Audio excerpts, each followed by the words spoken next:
you're like me and you keep multiple aquariums in your fish room, you've probably looked for ways to cut costs to make this hobby more affordable. Well, in today's video, we'll discuss the use of an air rail system to reduce the cost of filtration for all your tanks. To get started, you'll need a few supplies: enough 3/4 inch PVC pipe to create your air rail, some 3/4 inch PVC 90s, a T, and a hose barb to connect your air pump, and something to support or suspend the air rail above your aquariums. This can be purchased at your local hardware or home improvement store. You will need airline tubing and air valves to run each drop to your tanks.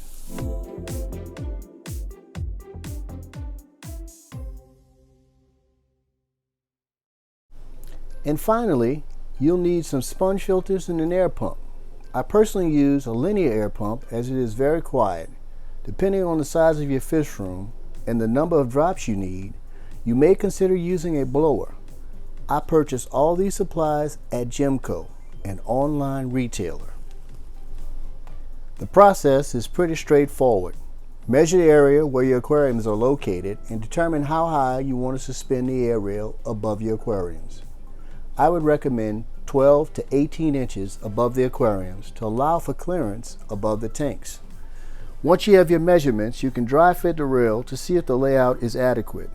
Prior to gluing and hanging the rail, I would mark and drill the locations of my air valves for each drop. Here's a tip: label each leg of the air rail to ensure it is put together correctly when you glue it together. Also consider adding a few extra valves for any future expansion. After the air valves are installed, blow out each leg to remove any shavings that could possibly plug a drop. You can now proceed with gluing of the air rail.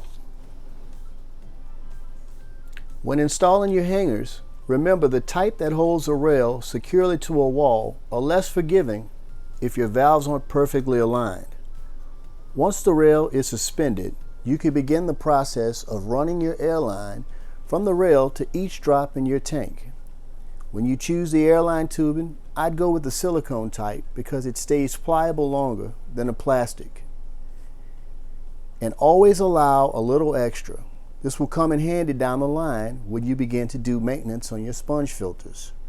Once all the sponge filters are installed, you can start the process of fine-tuning the flow to each drop. Remember, these filters require regular maintenance, just like a canister or hang on the back.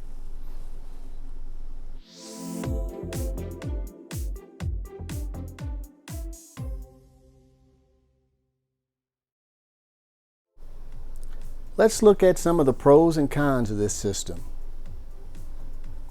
The cost of the air rail was roughly a quarter of my projected cost for hanging the back filters for each of my tanks. This is also an excellent system to raise fry in, especially if you intend to keep them with the parents. And thirdly, this is an easy system to work on, not a lot of moving parts. And replacement parts for the ATI sponge filters and linear air pumps are readily available and relatively cheap. As for the cons, they are mostly visual. Some folks don't like the look of sponge filters in their tanks, and some find the air tubing suspended above the tanks unsightly.